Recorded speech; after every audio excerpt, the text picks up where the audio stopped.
Hey, I'm Ernest with UpFix. In today's video, I'm going to be doing a quick guide on how you can do a voltage drop test if your vehicle is not starting. With the use of a handy multimeter, we're going to check the resistance of the wiring and cables and see why this vehicle is not starting. So let's get started.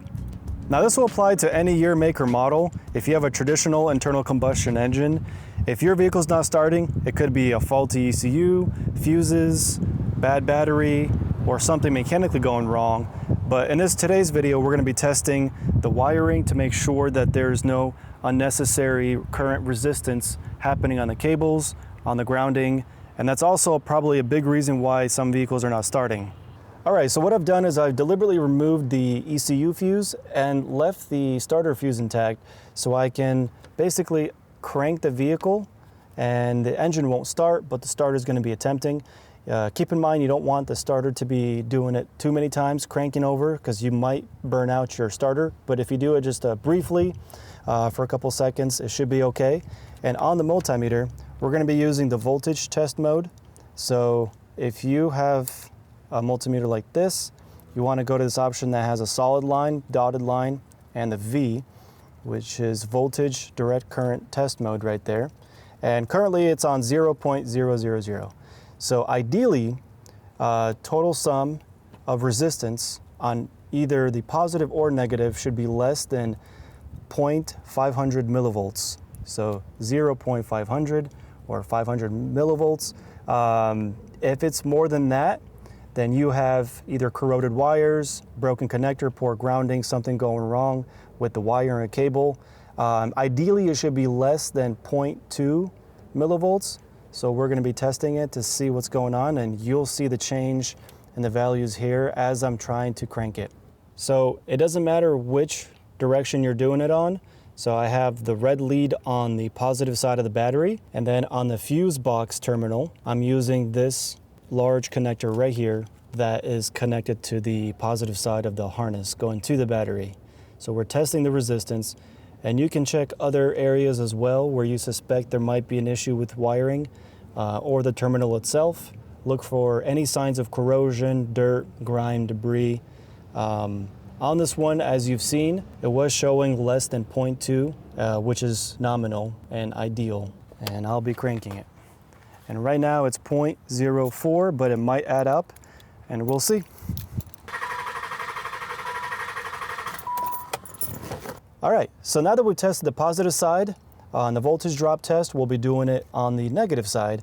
And as you've seen, it was less than 0.2 volts or less than 200 millivolts, and that's nominal. If it was higher or higher than 0.5 on the multimeter, then you definitely have something going on with the connector or the cable. So something to keep in mind. On this vehicle, there are no issues, but on your vehicle, if you see higher than 0.5 on the multimeter, then you might have something going on with the voltage drop test, which needs to be examined more closely. Let's get started on the ground. What I'll do is I'll switch it over to the voltage mode test. And again, putting one probe on the battery and another one on the chassis bolt right there. And what we should see is less than 0.2 or less than 200 millivolts. And this one's getting about 0.1 something.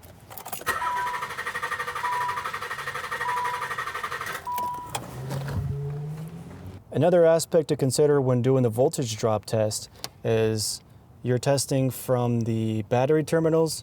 And if you do probe test to the cable itself, that's one thing, but you can also do a probe test on the actual washer or the nut, grounding it. And also you can do a voltage test between the actual ground nut or washer and the cable itself, because there could be something either in the cable or in the grounding. So testing every aspect can help you determine more specifically what's going on with the higher resistance in the cable. So I've just shown you how to do a voltage drop test simply with a multimeter. But if you want to get fancy, you can use a thermal camera, and how this allows you to determine if there's resistance is you'll see thermal change in the actual cable. So if it's purple or lighter color and it turns orange or bright red, then you know something's going on with that wire. Let's take a look at how this works. So in this example right here, You can see this battery cable right here, due to recent use, is more of a yellowish orange color. A cooler cable may be like a purple or bluish color. So if you're trying to attempt to start the vehicle and the color starts to change drastically, that may be a faulty cable, in which case it'd be good to inspect it more closely. So that's it. That's how you do a voltage drop test. If you're having starter issues and you want to do a voltage drop test, all you need is a multimeter and you can get started. And that's a wrap for this video. If you want to see more content like this, make sure to like and subscribe. If you have any questions, leave them in the comments below. And thanks for watching.